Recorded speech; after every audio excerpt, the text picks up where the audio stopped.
Van Dorn. Hey Husker Nation, this is Todd Euler, two-time national champion, here to talk to you about Window World Lincoln. At Window World, we specialize in replacement windows, doors, siding, and roofing. Whether you're looking to enhance the beauty of your home or increase its energy efficiency, we've got you covered. And here's the best part. We offer the best for less. Our team is dedicated to providing top quality products and exceptional service at affordable prices. We want to earn your business and make your home improvement dreams a reality. So why wait? Contact Window World Lincoln today at 464-7313 or visit our website at windowworldlincoln.com. Window World Lincoln, where quality meets affordability.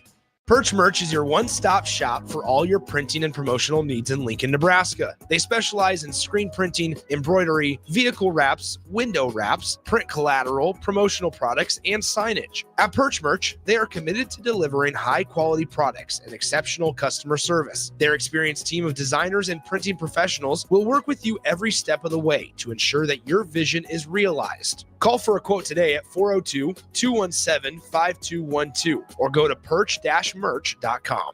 Husker fans, excited for some softball action at Bowling Stadium this year, but can't commit to a full season ticket? They've got you covered. Introducing the On Deck Deal. Snag tickets to 5 Husker home games for as little as $30. This partial season lets you choose any 5 games, including one from the Maryland series. Whether you prefer general admission or reserve seating, packages start at just $30. Get your on-deck deal today at huskers.com/tickets. Big box stores are tempting for buying equipment for your high schooler in sports or for yourself in your sports leisures. But buying new is awfully expensive. Why not go somewhere with new and used options? Play It Again Sports is quality, slightly to gently used equipment, and 50% of their inventory is actually new equipment. And it's more than baseball, softball, and golf. They also have equipment for disc golf, fitness, hockey, and more. Plus, they're always buying products. Bring your gear you're done with and get trade money on the spot. Play It Again Sports at 48th and Vine. 93.7 The Ticket, Fox, KFXL weather. Brought to you by Bryant Air Conditioning, Heating, Electrical, and Plumbing. Your Lincoln forecast for today. We'll see mostly sunny skies with light winds and an afternoon high near 22. Tonight, mostly clear skies. It will be cold, a low of around 9. And tomorrow, we'll see mostly sunny skies and light winds again, a high near 38. Meteorologist Kyle Klecker for 93.7 The Ticket and theticketfm.com.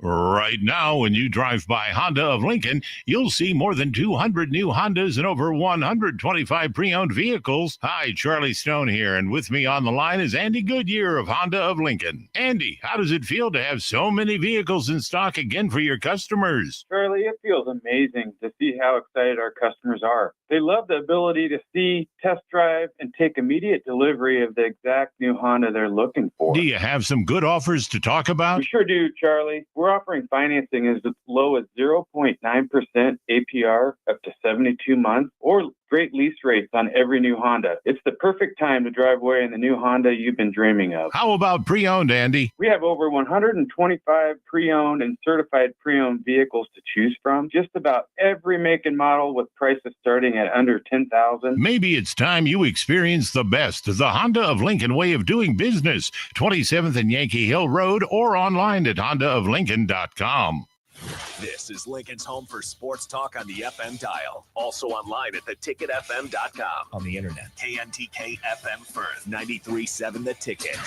Water heater gone? Call Bryant. The price you're quoted is the price you'll pay. And in most cases, same-day replacement. Bryant Air Conditioning, Heating, Electrical, and Plumbing. 467-1111. Welcome in to the Corner 3. Taking you around the arc of college basketball. From the NAAC to the Pac-12, the WCC to the SWAC. We cover it all now on 93.7 The Ticket. Here is your host, Austin Oerman. That's right. Welcome in. It is the Corner 3 podcast here on 93.7 The Ticket and theticketfm.com. I am your host, Austin Oerman, as you see below. Find me on Twitter at Austin_Oerman, joined by a special first-time guest on the show covering Nebraska basketball, all things Huskers athletics, really, but a lot of basketball this time of year. Steve Mark inside Nebraska, part of the Rivals Network. Steve, thanks for hopping on the show. How you doing? Yeah, I'm doing great. Thanks for having me, Austin. This is going to be a fun little discussion that we have. Absolutely it is. Just to set the stage for people, we're going to do our all Big Ten men's league team, the guys who you think about plug and play prospects in the NBA, you think about plug and play prospects in football, maybe quick risers through the minors in baseball.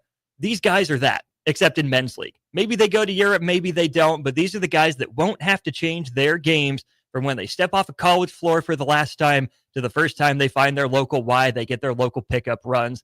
That's what we're doing.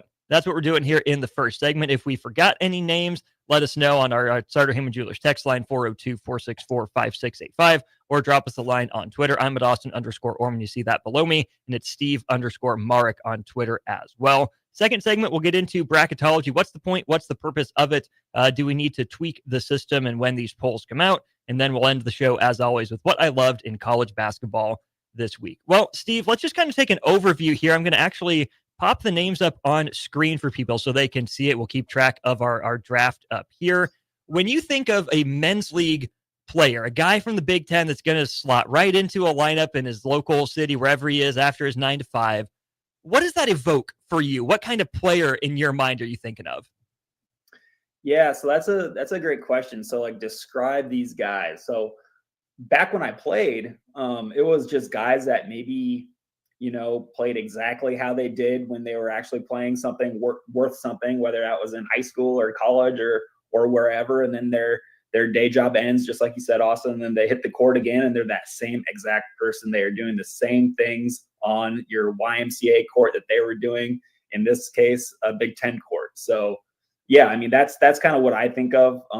They're not like the most talented guys out there, but they're going to get the job done against you on a YMCA court against your buddies. So that's kind of like how I took this whole thing, and it was kind of fun to think about. A lot of these guys will, like you said, step onto the court and be the best player. They might not look like much, right? They'll look like just Joe Schmo, like an average guy. They're like, oh crap, this guy probably did play in college. He'll probably be the best player you ever end up playing against. And I want to give you full credit for this idea. Before, was this Nebraska, Maryland or Nebraska, Ohio State? I forget which game. You and I were joking about it, and we saw Nick Martinelli playing on TV, and I said something to the effect of, yeah, that guy's going to just go right into men's league. And then Bigelow tweeted at us something about, Raleigh Wooster being one of those guys. So Wooster and Martinelli are on the list. You tweeted back to Bigelow and said, especially Nick Martinelli in men's league. Like, yes, absolutely. It is a perfect sort of episode here. I do want to set some stipulations for people too. I agree with everything you said there, Steve, but we did have to cut some names from this list. Number one, it is Big Ten players only. You brought up Stephen Ashworth, which is a fantastic addition, right? He fits in perfectly, except we are limiting this to the Big Ten. The other part of it was the tough cuts were guys that are too tall, right? Andrew Morgan, again, a guy farm strong, farm raised, has the perfect game for it. But of course, a guy like Andrew Morgan is going to dominate. So we tried to limit the number of centers on this list. I mean, 6'6", 6'7", 6'8", that's still tall. You can still kind of do something with it. It's not as ungodly as saying, hey, let's throw it up to the 6'10", 7-footer down in the lane, let him drop step and score every time. I thought that was an important stipulation because there are a lot of good players that fit this mold on the taller end of the spectrum, but of course they're going to dominate men's league. Yeah, I mean, if you got anybody like 6'8", 6'9", and above, like you always wish that they were on your team, just because it didn't really matter how good or bad they were. I mean, you wanted them out there just to be the body in the paint. So yeah, I mean, there were some stipulations that we needed to hash over during this, but I think we got a really good list. I do too. Final stipulations, they are current players. So Aaron Kraft, Brad Davison, Jordan Bohannon, Ethan Happ. Sorry, your time has come and gone. You are already dominating men's league. Steve, you're the guest. You got the list in front of you. I know you've put your mind to it a little bit. First pick in this Big Ten men's league draft belongs to you. Okay, so I'm kicking it off with the guy that just generated this entire thing, and there's really two of them, but for me, it's just Nick Martinelli from Northwestern. I mean, he's my guy. Just watching him play basketball is an experience because nothing that he really does on the court is pretty, but it's effective. That guy is effective. He's one of the best scorers in the Big Ten Conference, which is crazy to say out loud. That's a real sentence that I just said, but he just finds a way to get the job done. He's a junkyard dog. He, like I said, nothing that he does offensively is really pretty. He's tough on the defensive end, and he's got some good size and strength to him as well. But I'm just looking at him backing down guys and flipping stuff up with his left and right hand, and it goes in and it's bouncing around the rim and down. That guy just has a magic touch. So give me Nick Martinelli for my first pick. A certainly deserving number 1 overall pick. We saw that from Nick Martinelli against Nebraska. Took 25 shots in 39 minutes, made 11 of them. A pretty good shooter, all things considered, too. About a 37% shooter from 3 this year, 70% at the free throw line. The other reasons I think Nick Martinelli is a perfect pick for this, Steve, is number 1, he's left-handed, right? That just fits perfectly. You expect him to be right-handed, but no, he's a lefty, so it's a little bit off. And the other part is he just looks goofy. He's big. He's a pretty good athlete, but he fits perfectly in men's league because he doesn't look like much of anything as a D1 player. He walks in the gym. You're like, okay, who's this goofy dude? But you're right. He's a baller. You know what? I whether it's right of us or wrong of us to use appearance as kind of like a trait to pick these things. I mean, we absolutely are. I mean, Nick Martinelli does not look like the leading scorer in Big Ten Conference, but he's up there and he does not look like it. So yeah, I'm with you, Austin. I definitely take their appearance into this conversation too. My first pick is the other guy that helped spark this conversation. I have to go with Raleigh Wooster. This is a guy that, you want a tall guy on your team, but Raleigh's just the consummate teammate, right? He's going to handle the ball for you. He's going to, have that old man kind of post game where he can back you down from the 3-point line and go get a bucket. But he's not going to be all about him. He's not going to be hunting his numbers. He's going to push when he needs to push. He's going to get you organized in the half court. His career numbers are still like 8, 5, and 5. Raleigh's going to be doing that in men's league for the next 30 years. As long as he is playing men's league, he's going to score 8 points a game. He's going to grab a few rebounds. He's going to set guys up. So, yeah, Raleigh Wooster has a role on Nebraska's team right now, but Raleigh Wooster is my first pick and a deserving and future men's league MVP as far as I'm concerned. Wherever it is Raleigh Wooster ends up, if it's back in Montana, it could be in New York City, I don't care. Raleigh Wooster is going to find a way to get the job done. Pick number 2 is yours here, Steve. Yep, Raleigh was going to be in my number 1 if I didn't go Nick Martinelli. So with my second pick, Austin, I am going with more of a guard. So I think Nick Martinelli, I think him is kind of like a 3 and a 4. I'm going with my 2 that I would never want to play basketball against, especially in the pickup game at like noon ball with the old guys. Max Klesmit. I don't know if that's like a crazy pick or anything, but I don't want to ever play against Max Klesmit. He just seems super, super annoying to play basketball against. And that's a credit to him because I think he's a player that like coaches would love to coach just because he's that junkyard dog. He is not very flashy, but he has a certain skill set, let's just say, to get under people's skin and make them kind of throw others off their game. And I think he's always going to get you around 9 to 10 points as well. He's a bigger body at 6'4", a little over 200 pounds too. Just a tough player. He loves to get under the skin of opponents, and I kind of have a soft spot for that. I always want kind of like a guy on a roster. I think teams would benefit for having a bunch of Max Klesmits on the roster. So Max Klesmit is probably going to be my starting 2 in this lineup. I like that. I mean, the Wisconsin is strong in him. He fills the lineage. He fits the line of that. There's another former Wisconsin player on this list a little down here. May or may not get to him here in a little bit. I can go a couple different directions with my second pick, but I do think I need to go with a little bit more of the size here. So I'm going to go to power forward as well, but I'm going to take Will Shetter from Michigan. This is a guy who can really stroke it. That's what he's known for at Michigan. It's really his one role. Not a guy you think of when you think of Michigan. I mean, 6'8", 230 on the bigger side of things. He's played in 83 career games for the Wolverines, 25 of them this year. Averages 7 points, 2 rebounds. But what does he do? He shoots the cover off the ball. I mean, 40% from 3 this year, 42% overall, 83% at the free throw line, coming out of Minnesota too. So that fits perfectly with kind of the vibe that we're going for here. He's probably going to end up playing a lot of center in men's league, right? Because it's 6'8", maybe not a lot of guys are going to match up with him, but to have a big man who can space the floor like that, he's going to rebound. He's okay with getting dirty because Will Shetter is a guy, and this is most important for a lot of these guys on this list. He knows his role. He knows his role. That's part of what makes a great men's league players. He's not going to try to do too much. Sure, it's men's league. You're going to, mess around and do something a little extra from time to time. But Will Shetter knows his roles at Michigan. He plays it to a T. He does his work. He goes home. And I love that he can shoot it. So Will Shetter is the second pick for me. Good pick. Really good pick. Back to you. for my next pick, I'm going with some shooting. So I need some shooting on my team right now. I'm going Luke Goody. Like it. The man from Illinois. So 6'7", you love that. And just, 40% right now, a little over 4 threes per game. I mean, that's just going to be his game when he's done with college basketball and whatever his professional career holds. I'm not sure how much that will hold, but whenever he is on the court in a setting like we are discussing right now, that guy is filling it up from 3. He's taking a whole bunch of shots. And, I like the shooting form. I've always kind of enjoyed watching Luke Goody shoot threes just because I think it's kind of like a pretty thing. And I just love the height. The height's going to get you that too, 6'7". He's going to be shooting threes the rest of his life. So Luke Goody, 3-point artist, that's all me. So far, your team is going to do a better job of generating spot-up looks for Luke Goody than the team he currently plays for. So props to Coach Marek for building a better roster for men's league than Mike Woodson has for actual Big Ten games. Hats off to you, Steve. That's awesome. Yeah. I've never heard anybody kind of say it like that. Steve Marek, better basketball mind than Mike Woodson. Sure. You heard it here first, folks. Yeah. I'm going to go with a forward for my pick as well. I'm going to come back a little closer to home. I'm thinking Frankie Fiddler.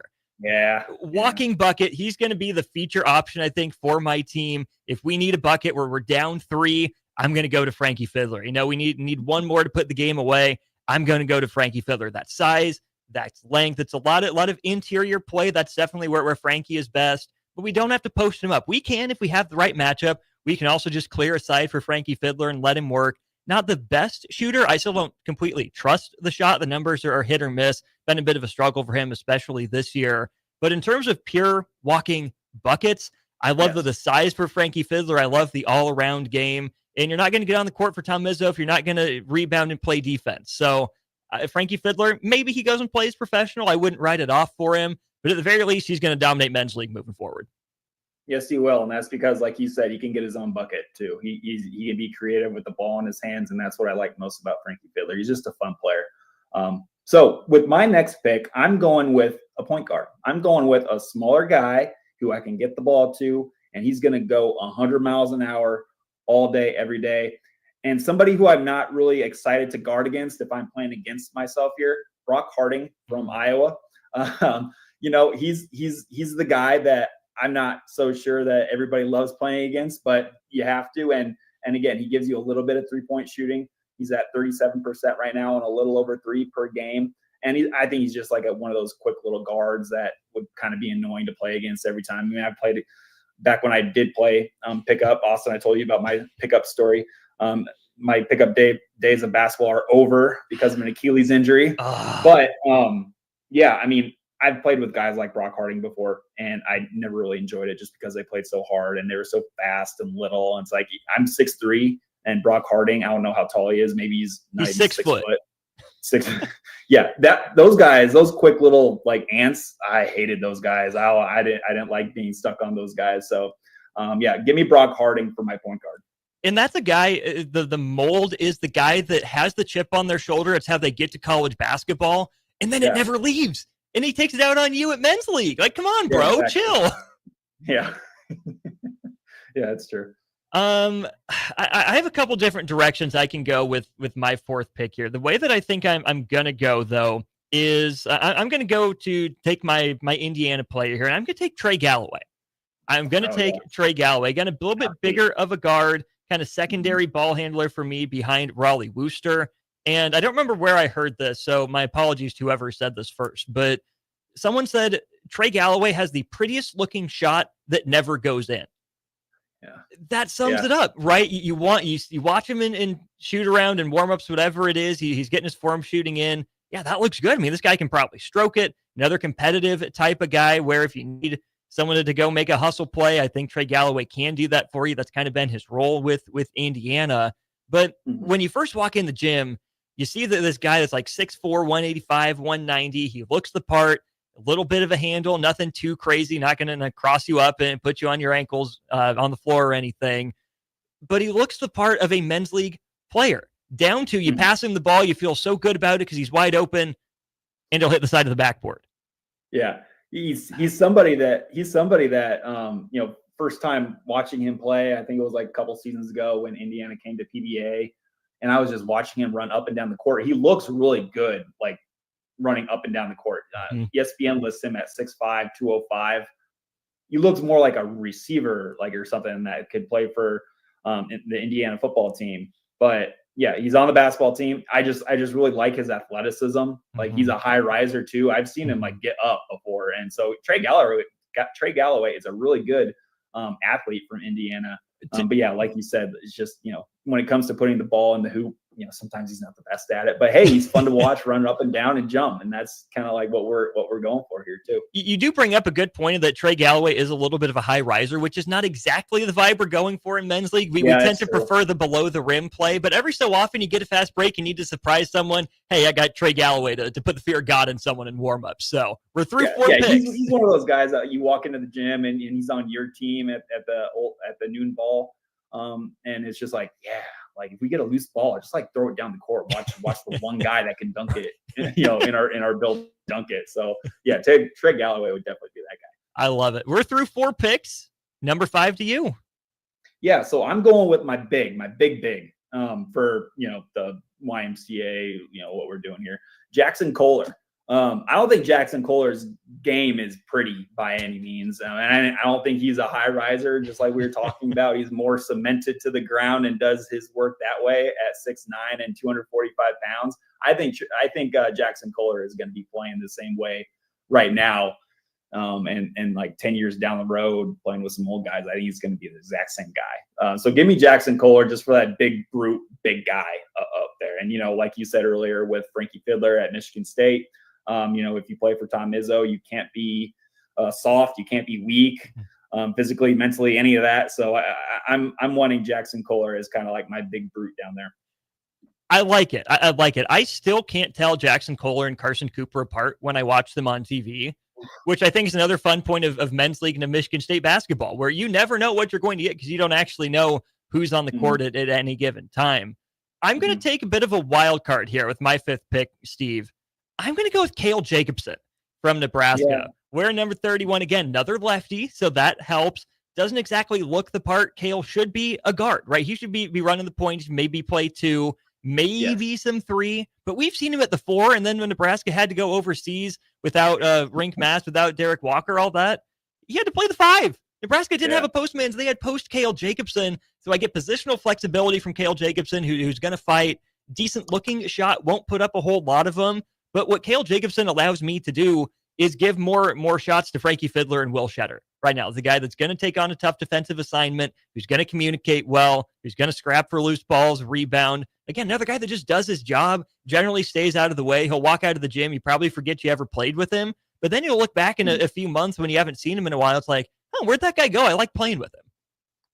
Yeah, no, I think, like, you know, when you're talking about basketball players and guys who do everything the right way and play the sport exactly how like their youth basketball coach taught them.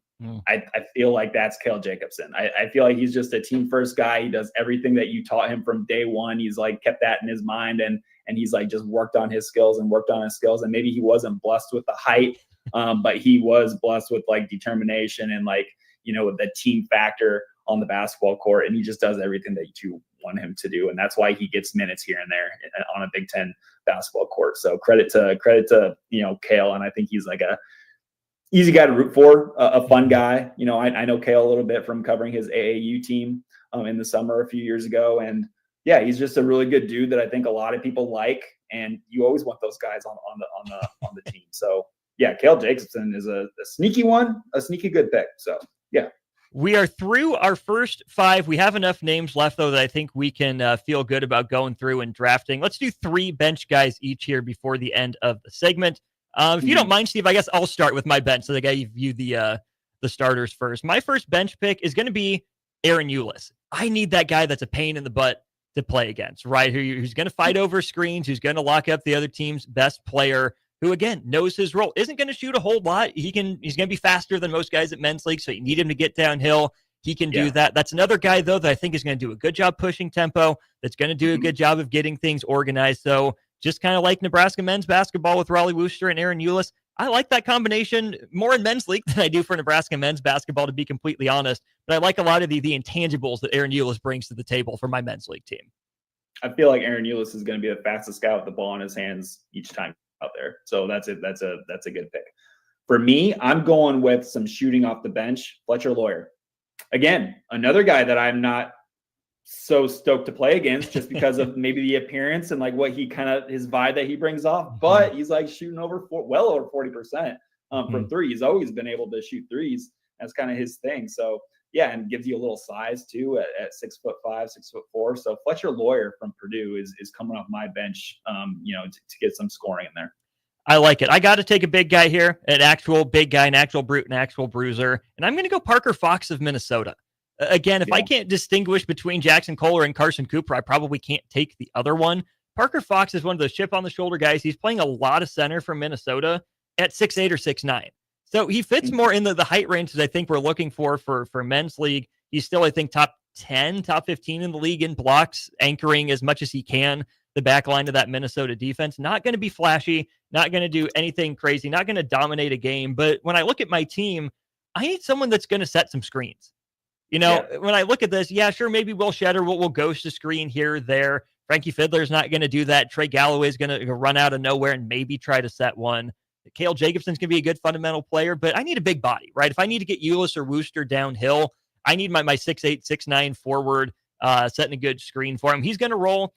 He's not a shooter. Do not want him shooting. I want him rolling straight to the rim every gosh dang time. But perfect stats, 6 points, 3 rebounds a game for Minnesota this year. He's going to be dependable. If I need to foul at the end of the game, I need an enforcer, I think that's going to be Parker Fox for me. Yeah, good pick. I am going Cam Heide next. So I guess back-to-back Purdue Boilermakers with me. So why Cam Heide? Like, I don't really know. I think he's just kind of like there. He'll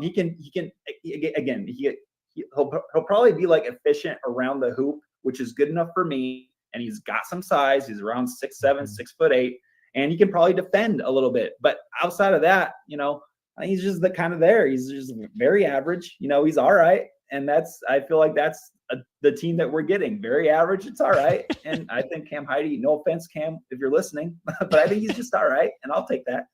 He fits. That's the highest compliment that we can give anyone on this segment is he fits. It makes sense. Yeah, and this is ultimately a positive for Cam Heide. So Cam, if you are listening, this is a positive for you. If you ever come down to Lincoln, Nebraska, and you're like 35 years old, find me. We'll find a pickup game somewhere, and I'm going to prove to everyone that you deserve to be on Team Marek here. I love it. I have to go shooting, I think, for my last spot here, and I'm between two guys. The guy that I think would fit men's league a little bit better is Clark Slakert from USC, right? Ivy League transfer. Goes across the coast. He's 6 foot tall, has barely played for USC, buries 2 big threes for the Trojans against Nebraska to help lead them to that win. But Connor Essegian's still on the board. So why would I take 6 foot Clark Slakert when I can take Connor Essegian? And the other reason that I'm going to take Connor Essegian here, Steve, is because Connor is an underrated talker. He will do the motions. He will get in guys' faces a little bit. He's going to be a good team guy. It seems like the team likes him. It's more positive energy than anything. But I think there's a bit of a spark, a bit of some spunk inside Connor Essegian. He's going to talk to the other team, and I don't have a lot of that right now. Raleigh seems like a good guy. Galloway might try to talk, but that's just posturing. Kale's not going to talk. Will Shetter doesn't strike me as a talker. Aaron Eulis seems like a pretty quiet guy. Parker Fox might let you know about it after he blocks you, but I need some fire. I need that instigator on my team. So I think big shot Connor Essegian talking to the opposition on the way down, getting in their heads. I think that's going to go a long way for my men's league team. Sure. Yeah, sure. That's a good one. I was honestly going back and forth between Fletcher and Connor, but just because Fletcher's having more of an efficient year behind the arc than Connor is right now, I kind of went with Fletcher. But I think that season is a good pick. I think that's part of going to be playing how he's playing right now when he's 32. Oh, exactly. And I think the streakiness is also men's league, right? We have so many guys that what you're going to get, but part of the fun of this is whose day is it? Like, who's going to actually pop off kind of out of nowhere? That's kind of a season, right? He's more an X factor for my team, where I have a bunch of glue guys. A Raleigh Wooster is going to do everything. A Cale Jacobson who's going to do everything. Parker Fox, guys like that, right? I have enough glue guys. I needed an X factor, a guy who can pick me up when I'm down, or who might honestly shoot me out of a game or two, but that's the risk I have to run. Yeah, absolutely. Okay, so I got one more pick, correct? One more. Let's go. So I've been looking at my lineup here, and I want some athleticism coming off the bench. So if I'm looking for athleticism, give me a little Anthony Leal action from Indiana, right? So 6'5", 200 pounds. It's a good looking guard size coming off the bench. But again, is he really tearing it up right now? Not really. No, he's an older guard. He's an older guard. He's been at Indiana for a long time, and he's kind of just been all right. He's been there. And that's what I'm looking for. But again, I think he's an athlete. I think he can do some stuff in the air. So that's what I'm kind of needing off my bench right now. So anytime I can have somebody who's athletic and kind of a high riser like Anthony Leal is. I mean, I watched him last year at the Big Ten Conference Tournament. I watched Anthony Leal warm up, and he has some fun in pregame. He can get up. He can do some stuff with the ball in the air. So give me Anthony Leal from Indiana coming off my bench. I like it. So here are the teams. You can see them on stream if you're watching on Facebook, YouTube, Twitter, or Allo Channel 961. Steve, if you look at your starting lineup here, your first 5 picks, Martinelli, Klesmit, Goody, Harding, and Kohler. Would you like to insert one of your last 3 picks into your starting lineup? We can do that for you. Okay, let's take a look here.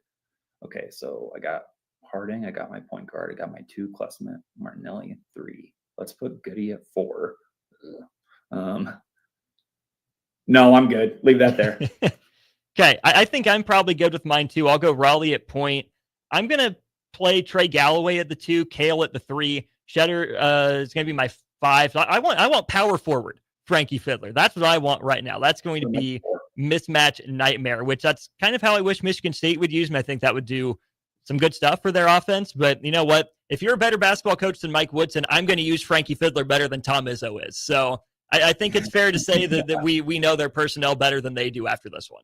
Yeah, absolutely. I mean, why listen to them when you can just listen to us break down their rosters? So that's why they pay us the big bucks. We do stuff like this. That's what we do. Huge bucks.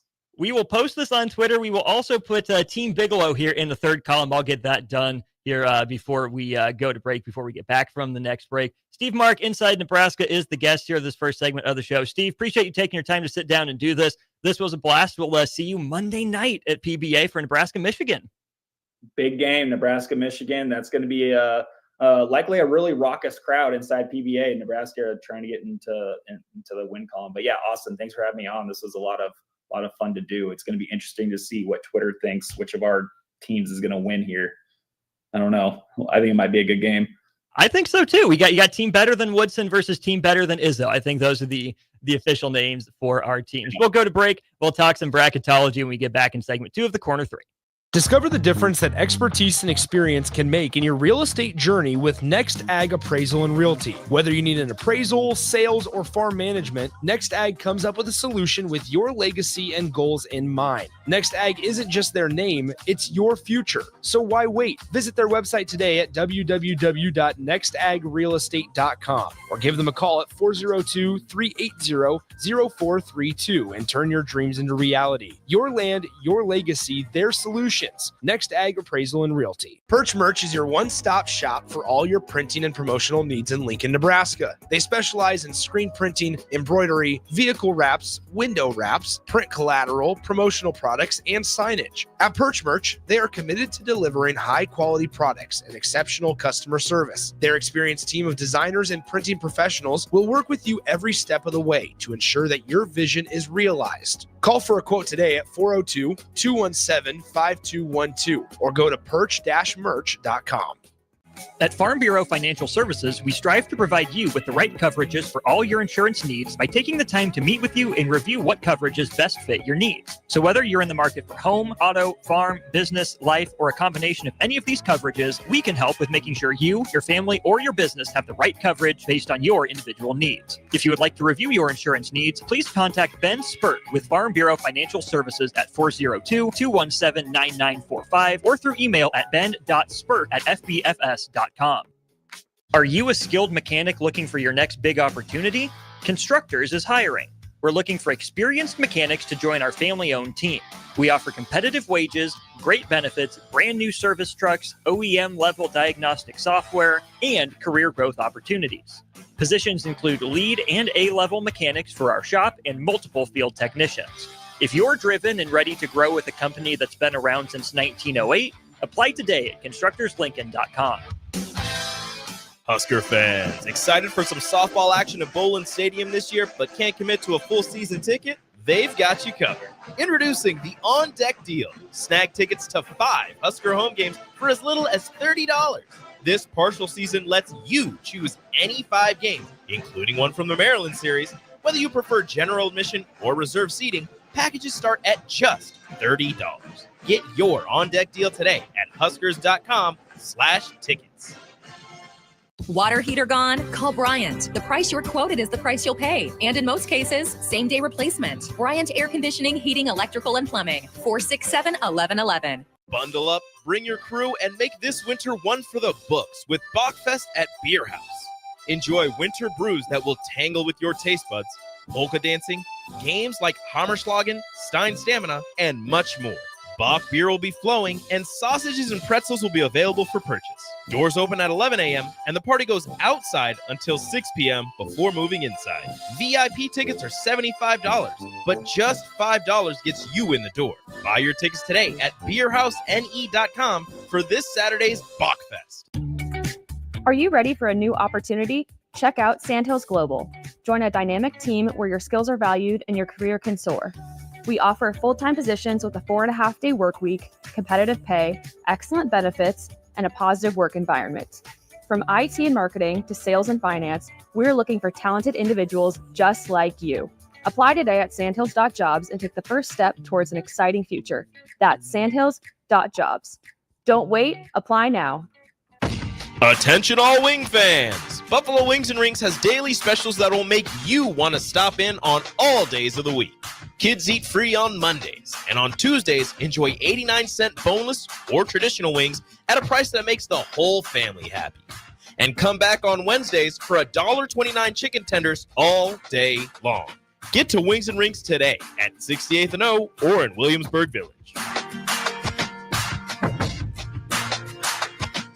Advanced Medical Imaging is the largest radiology group in Nebraska, located in Lincoln at 7601 Pioneers Boulevard. At Advanced Medical Imaging, they utilize state-of-the-art technology and blend it together with their compassionate, skilled team to guide you through every step. Whether it's an MRI, CT scan, or X-ray, their precise diagnostics help your doctor deliver the best care plan for you. Choose clarity and comfort in your life by choosing Advanced Medical Imaging, located at 7601 Pioneers Boulevard and online at amimaging.com. Mulberry Barbecue now has a brand new second location to help all your lunch and dinner cravings. Stop by their newest location at 6125 Apples Way near Lowe's off of Highway 2. They have everything from smoked turkey sandwiches to brisket burritos to burn-in sandwiches and pulled pork. Try a dinner plate option of barbecue nachos, a half-smoked chicken, a full slab of ribs, and so much more. Mulberry Barbecue open Monday to Saturday from 11 a.m. to 8 p.m. at 11th and Cornhusker Highway and now at 6125 Apples Way in South Lincoln. Back to the Corner 3 on 93.7 The Ticket. Here is your host, Austin Oerman. Welcome back in to the Corner 3. I am your host, Austin Oerman. Huge thanks to Steve Mark of Inside Nebraska for taking some time to join me earlier for the first segment of the show. Had a really fun time with him breaking down the all Big Ten Men's League team to come. If you want to vote on the teams, go find me on Twitter at Austin_Oerman. We posted a team better than Woodson, team better than Izzo, and team better than Guard. Had to come up with a Big Ten coach to throw into that mix. That's the one thing we didn't get to. We were running a little bit long. Steve's a busy guy. Again, appreciate his time. But to find the right Big Ten coach for this team, I think is also an interesting exercise in and of itself. I think Tom Izzo is actually probably out of consideration for this, even though Tom Izzo himself fits the mold. I think Izzo's recruited and coached too much high-level, highly regarded talent that he's kind of out of the running for this spot. I mean, I think Chris Collins absolutely comes to mind for a guy that could coach a team like this. I mean, Greg Gard certainly fits the mold. Steve Peichel might be the number one type of guy. Matt Painter, I go back and forth on. We've gotten some good recruits, but hasn't necessarily, made a living in the top 50, really, for a bunch of the guys that he's recruited to play some key roles for Purdue. So I don't know who I would go with to be the coach of my Big Ten men's league alumni sort of team. Let me know if you have any thoughts. 402-464-5685. I want to dive in this segment to an article by Will Warren. He's at Stats by Will on Twitter. And it's something that I'm glad he wrote because I couldn't exactly put my finger on it. And so that's why we love this little show we call the Corner 3 here on Friday nights at 6, because it really helped me think through a lot of this. And the example that he's writing about is the selection committee's top 16 seeds reveal. I did okay last week. We don't have to rehash the results. I did okay. I got the 4 1s. I got the 4 2s. The 1s were in the correct order. The 2s and beyond, they were very much not, which is why I'm not a bracketologist. But let's just pause for a moment and revel in the word and the concept of bracketology. How far gone are we as a society that we need daily updates on who's in a college basketball tournament? Yeah, kind of sobering. We have provided a career for Joe Lunardi. Good on us. Good on him if he can get paid to do it. But you look at all these quote unquote bracketologists, which is still just a ridiculous, field of study or maybe not study, depending on how you view the work that some of these guys and gals put into their bracket predictions. But Will Warren did a good kind of statistical breakdown of the bracket matrix. So the combination of the top 107 and then the top 97 for the update brackets. It's guys and sites and people that are putting together their predictions for what the March Madness field would look like if the season ended today and or will look like at the end of the season. But the fact that we don't know the methodology, is this what the field would be if the season ended today? Is this a projection for what it's going to be at the end of the year? Is one part of the problem. The other problem that Will Warren brings up and writes about pretty darn well is the bracket matrix, the average of 107 different, bracketologists' predictions was one way as of Thursday the 13th. And that's what Will says he assumes was the quote unquote pencils down day for the 12 selection committee members who probably want to get home, even though the reveal is on Saturday. The difference between the bracket update when Will Warren assumes the committee is done with its work, the top 16 teams are all locked in place, and then the results of these expert bracketologists after the selection committee reveal, wildly different. So the top 4 teams in the bracket matrix before the selection reveal were Auburn, Duke, Alabama, and Tennessee. That's according to the bracket matrix, these independent bracketologists. Well, the committee comes out and says, nope, it's Auburn, Alabama, Duke, and Florida. So in the very next update, guess what? Pretty much every place outside of 1 or 2 outliers have Auburn, Alabama, Duke, and Florida as their 4 1 seeds. Okay, well, we kind of knew that was the case. It was a back and forth between Florida and Tennessee. Tennessee was a 1 by the bracket matrix. Beforehand, they're a 2 after the reveal because that's where the committee had them. 2 seeds were pretty well thought out. Before it was Florida, Houston, Purdue, and A&M. Turns into Houston, Tennessee, A&M, and Purdue. That's the order the committee had them in as well. A lot of movement in the 3s as well. Before the committee reveal, most people had Iowa State as the best 3, borderline 2. Then you had Arizona, Wisconsin, and Kansas. Well, the committee says not so fast. Then everyone falls in line with the committee, where it's Iowa State, Wisconsin, Kentucky, and Texas Tech. Really all clustered closer to, a 2.5 and a 3.5 than it was a 4. Like most all of these teams were before we saw what the selection committee revealed. And then the 4 seeds were a complete mess. Before bracketologists knew what the committee was going to do, they had Michigan State, Texas Tech, Kentucky, and St. John's as the 4s. Well, selection committee says, nope, not so fast. The 4s are actually Texas Tech, Kansas, Michigan, and St. John's. Well, then, hey, guess what? At the next update, it's Michigan, Arizona, St. John's, and Michigan State. Actually, still more bracketologists had them in ahead of Kansas. The selection committee did not. But Will Warren raises an interesting question of what's the point of bracketology if it's just going to hew closer to being a one-to-one copy of what the selection committee does. And that got me thinking, I want to know how these different groups, these different people are filling out their brackets, because Will raises an interesting point here. Let me see if I can scroll down and find it. For just how close people are hewing to the selection committee, here's a good paragraph. Frankly, some of it's a little shameless. CBS's Jerry Palm, ranked 164th out of 179 qualifying bracketologists, had Memphis as a 4 seed on Thursday. After losing one game and the Tigers not even being close to the 1-16 seed list, Memphis is now a 7 seed in Palm's latest bracket.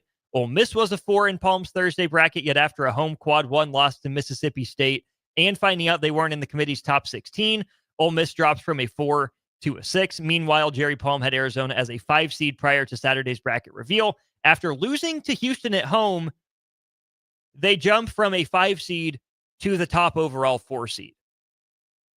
Again, someone that's just looking at what the committee does and copying their work. But, okay, what about a different example? Kentucky. Friday, after this bracket matrix update, Kentucky beats Tennessee. On the Tuesday before, Kentucky's a 3 seed in just 50% of brackets. They're a 4 seed in almost another 50% of brackets and a 5 seed in 2 of them. Texas beats Kentucky on the road, where Kentucky blows a 5-point lead with 4 minutes to play. That's a quad 1 loss, not a damaging loss by any means for Kentucky. But Kentucky, from Thursday to the next Monday in the bracket matrix, moved up from a consensus 4, number 15 overall, to a consensus 3 and 11th. A relatively safe 3 that's in the conversation for a 4 instead of a barely safe 4 that's more in the conversation to be a 5. Where's the logic? How do you square this other than these guys, these bracketologists, these sites are looking at what the committee does and copying it because they think that's what the committee tells them to do? And that's fine if that's what they want to do, but I just want to know how they go about the process of filling out their bracket time to time.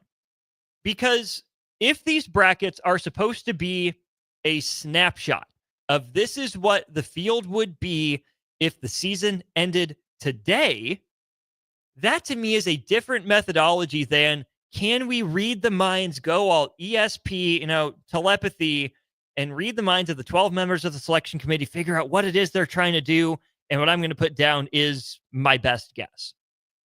Those are two completely different trains of thought.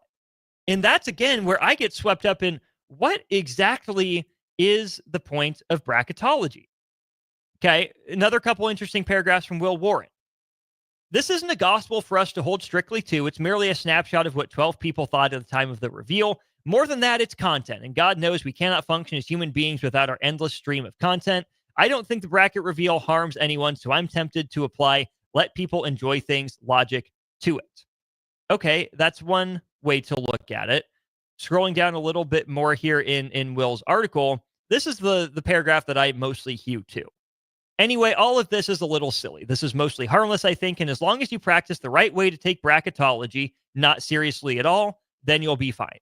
Avoid looking too deeply into hypothetical brackets that won't exist tomorrow or ever again. Remind yourself that a lot can happen in a month, and don't overreact to the work of 12 people on a Saturday where everyone is bored out of their minds and needs a dopamine hit like they need air. It'll help us all be better people. Maybe. Bracketology doesn't matter. Plain and simple. And that's why, again, it's nice to have content to talk about. And I know for fans of a team, a program like Nebraska, that has not often been in the conversation to be in the bracket, it's always nice to see Nebraska's name pop up, no matter where it is on the bracket, right? If it's, first 4 out, oh, can Nebraska steal one big win? If it's last 4 in, oh, Nebraska better be careful. But what I think we have to remember and stress time and time again is that these are people's guesses at the field, and I don't even know what these people are guessing at. If the season ended today, or if it's a forward-facing prediction. for this is how we think the season will end. Or there's the third option. Are they just trying to read the committee's mind? There are some bracketologists out there who post their opinion. I'm fine with that. A hypothetical, if the season ended today, this is where the bracket would stand. I like that just as a snapshot, but that means nothing. To me, if we're going to do bracketology, the point of it shouldn't be, this is where it would be if the season ended today. To me, the most interesting part is who can get it right? Who can, tell the future a little bit, go more full Nostradamus and say, based on, these teams' remaining schedules, on the bubble for the 11 seeds, here's who I think stays in 11. Here's who's going to Dayton. Here's who I think, suffers a couple losses, falls out of the field. Because worrying about what a bracket looks like on any given day is a fool's errand. It is a dumb exercise. Entertaining, absolutely, but it doesn't mean anything. And Will, I think, says it very well, where he says, this is mostly harmless, I think, and as long as you practice the right way to take bracketology, which is not seriously at all, then you'll be fine. Avoid looking too deeply into hypothetical brackets that won't exist tomorrow or ever again. Steer clear. Plain and simple, right? That's why I think the mindset that Nebraska men's basketball has adopted and needs to continue to adopt is every game is the Super Bowl. The best way to make sure that you're in, according to the selection committee, that actually matters is to win games, right?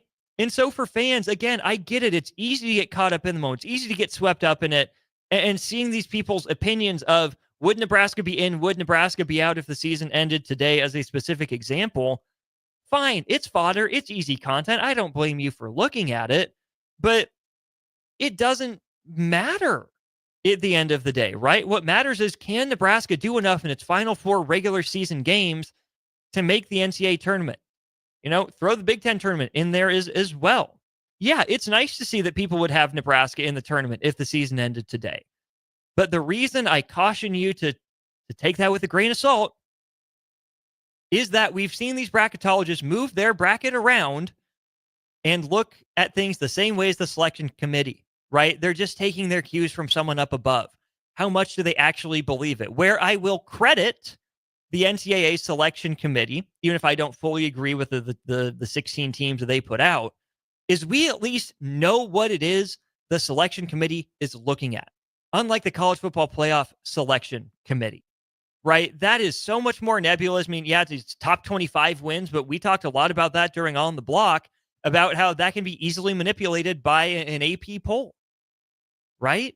That's not great. That's why I like that the AP poll doesn't seem to factor as heavily into, bracketology for college basketball as it does for college football. I like that there's more transparency, more readily available graphics, more updates from the selection committee. I mean, it's mostly weekly like it is in college football, but I think it's easier to read the mind of the college football or college basketball selection committee than it is the college football committee. Fewer teams, fewer criteria that we know about. That seems like the criteria shift a little bit more year to year, and some of that has to do with the changing structure of college football and the playoff system there, to be completely fair. But I guess to wrap up this segment, Husker fans, I don't want to tell you not to look at bracketology. I get it. It's easy to do. It's simple to do. But take it all with a grain of salt, right? If the season ended today, Nebraska's a bubble team. We'll see how the 12-person committee decides on Nebraska at the end of the regular season after the Big Ten tournament. I think Nebraska's in pretty good shape with their 6 quad 1 wins. They have a number of ranked wins as well. Some of them have fallen out, and I don't love that as a metric. Nebraska is in position to be in position. I think that's the best way to phrase it right now, right? Don't worry so much about, where's Nebraska going to go? Can I set my vacation plans? And can I make sure I get my tickets ahead of time? Just focus on a game to game for Nebraska. I think that's the healthiest way to go through this and the most consistent way to go through this. We'll be back. We'll wrap up Corner 3 here in just a minute. Are you ready for a new opportunity? Check out Sandhills Global. Join a dynamic team where your skills are valued and your career can soar. We offer full-time positions with a 4.5-day work week, competitive pay, excellent benefits, and a positive work environment. From IT and marketing to sales and finance, we're looking for talented individuals just like you. Apply today at sandhills.jobs and take the first step towards an exciting future. That's sandhills.jobs. Don't wait, apply now. Water heater gone? Call Bryant. The price you're quoted is the price you'll pay. And in most cases, same-day replacement. Bryant Air Conditioning, Heating, Electrical, and Plumbing. 467-1111. Buying equipment for your high schooler in sports or for yourself in your sports leisures. But buying new is awfully expensive. Why not go somewhere with new and used options? Play It Again Sports has quality, slightly to gently used equipment, and 50% of their inventory is actually new equipment. And it's more than baseball, softball, and golf. They also have equipment for disc golf, fitness, hockey, and more. Plus, they're always buying products. Bring your gear you're done with and get trade money on the spot. Play It Again Sports at 48th and Vine. Hey, Husker Nation. This is Todd Euler, two-time national champion, here to talk to you about Window World Lincoln. At Window World, we specialize in replacement windows, doors, siding, and roofing. Whether you're looking to enhance the beauty of your home or increase its energy efficiency, we've got you covered. And here's the best part. We offer the best for less. Our team is dedicated to providing top-quality products and exceptional service at affordable prices. We want to earn your business and make your home improvement dreams a reality. So why wait? Contact Window World Lincoln today at 464-7313 or visit our website at windowworldlincoln.com. Window World Lincoln, where quality meets affordability. Be sure to check out the top-selling Recomp. Recomp helps build lean muscle and strength while decreasing body fat. Recomp is ideal for men and women of all ages trying to look their best. Recomp can only be found in Nutrition Authority. For info, visit mynutritionauthority.com.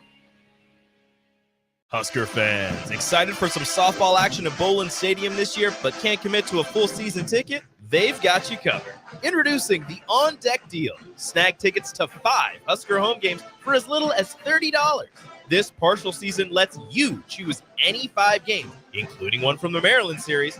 Whether you prefer general admission or reserve seating, packages start at just $30. Get your On Deck Deal today at huskers.com/tickets. Ever wish you had another light switch on the other side of the room on a dark night? How much better would you sleep at night if you had a ceiling fan in your room? The High Electric Service Department is here to make your electrical what-ifs a reality. Whether you're looking to replace some outdated light fixtures or brighten up your counters with under-cabinet lighting, High Electric can handle all types of residential electrical installations and services. Give Erica a call at 402-466-6606 or visit high-electric.com to get started. At Farm Bureau Financial Services, we strive to provide you with the right coverages for all your insurance needs by taking the time to meet with you and review what coverages best fit your needs. So whether you're in the market for home, auto, farm, business, life, or a combination of any of these coverages, we can help with making sure you, your family, or your business have the right coverage based on your individual needs. If you would like to review your insurance needs, please contact Ben Spurt with Farm Bureau Financial Services at 402-217-9945 or through email at ben.spurt@fbfs.com. In today's digital world, you can never be too cautious when it comes to your security. Cyber attacks are affecting more businesses every day. At Hamilton Business Technologies, we understand the stress and impact a cyber attack can have, not just on your bottom line, but on your ability to serve your customers and protect their trust. That's why we are passionate about safeguarding your business. From real-time threat monitoring to advanced security protocols, we help keep your data safe, allowing you to focus on what matters most. Hamilton Business Technologies. Real people, real technology solutions. Connect with us at hamiltonisbusiness.com. Rosie Sports Bar and Grill, open for lunch and dinner at 1501 Center Park Road. Are you a skilled mechanic looking for your next big opportunity? Constructors is hiring. We're looking for experienced mechanics to join our family-owned team. We offer competitive wages, great benefits, brand new service trucks, OEM-level diagnostic software, and career growth opportunities. Positions include lead and A-level mechanics for our shop and multiple field technicians. If you're driven and ready to grow with a company that's been around since 1908, apply today at constructorslincoln.com. This is Lincoln's home for sports talk on the FM dial. Also online at theticketfm.com. On the internet. KNTK FM Firth, 93.7 The Ticket. Back to the corner 3 on 93.7 The Ticket. Here is your host, Austin Oerman. Welcome back into one final segment here on the Corner 3 before we send you out to Lincoln Southwest High School for the Silverhawks hosting Omaha Central. Nick Sainert will be on the call for that one. It's time for What Did I Love in College Basketball This Week? Some of the many reasons that you yourself should love college basketball as I do. First and foremost, it brought me great joy to see Kansas struggle in Utah. They did not struggle harder than they did in Provo against BYU. If there are any secondary Kansas fans out there, my buddy Max, shout out to you. Love you forever and always. But it brought me great joy to see Kansas lose and to lose in the fashion that they did. Because Kansas, friends, started 3 big men in the same lineup. Kansas started, obviously, Hunter Dickinson, KJ Adams, who they've been starting, and they also started Flory Badunga, who is a limited postman. Good at what he does, but limited. They start 3 postmen, and they lose 91-57. They lose by 34 points in Provo to BYU, tying the largest loss of the Bill Self era. Here are some notes on that. That was the worst loss in Kansas history as a ranked team to an unranked team. BYU is the only team in the last 7 seasons to lead Kansas by more than 35 points. It's Kansas's second Big 12 loss by 30 plus in the entire Bill Self era. Oh, and how about this? That loss to BYU was the first time Kansas has lost by 30 points to an unranked opponent since the AP poll began in 1948-49. Kansas was the only current Division I school that had never suffered a 30-point loss to an unranked team in the AP poll era. That is the iconic end to one of the most impressive, littlest known streaks in college basketball. Speaks a lot to the consistency of Kansas as a program. Brought me just fantastic, great joy to witness that and to see it. How about this? After spending his freshman year as a member of the 0-19 Missouri Tigers in SEC conference play last year, Jordan Butler, who transfers from Missouri to South Carolina, is still in search of his first conference win. As of a couple days ago, South Carolina was 0-13 in SEC play. That's a shout out to Max Baker on Twitter. Imagine going from an 0-19 team in conference play and saying, it can't be worse. Certainly we'll win some games in conference play. And then you turn around and promptly lose your first 13 in a row. Maybe Jordan Butler is a player that you'll want to avoid in the transfer portal if you have any hopes of winning a conference basketball game. Again, shout out Max Baker for that stat. Couple other things specific to the Big Ten. Minnesota goes perfect out in LA. They come back and they beat USC. And then one of the most wild comebacks is Dawson Garcia scoring 27 points in the second half, matching UCLA's team point total in the second half. UCLA was like 5 for 15 at the free throw line in the second half. The Bruins allow the Golden Gophers to come from behind on the road and snatch victory from the jaws of defeat. Shout out Minnesota for its perfect Western road trip. They did it in LA, whereas Nebraska did it in the Pacific Northwest. Elsewhere in the Big Ten, Terrence Shannon Jr. got his jersey retired by Illinois. They raise it to the rafters, but first they drop the banner, the covering from the banner, and the jersey's upside down.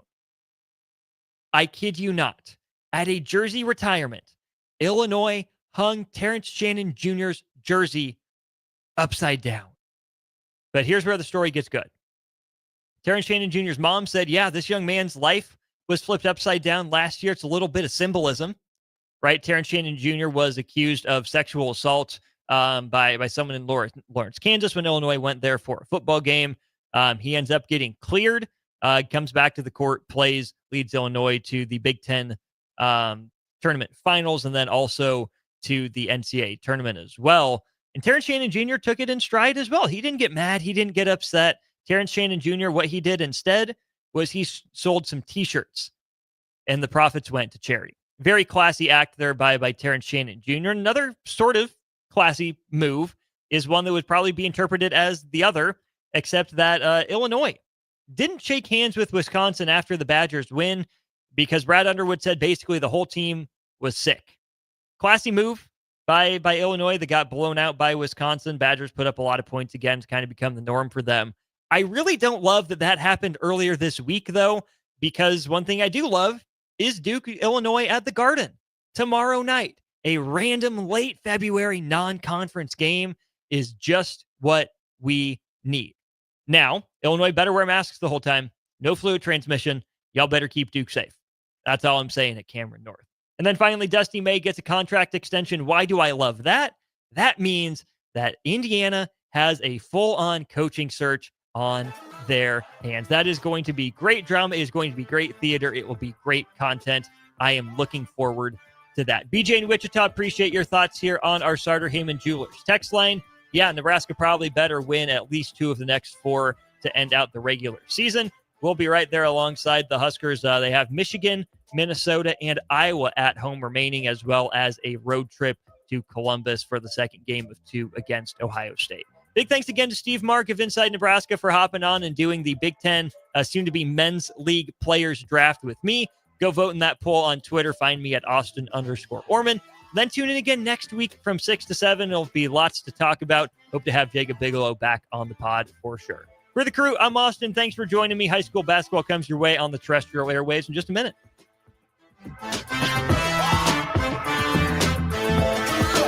Discover the difference that expertise and experience can make in your real estate journey with Next Ag Appraisal and Realty. Whether you need an appraisal,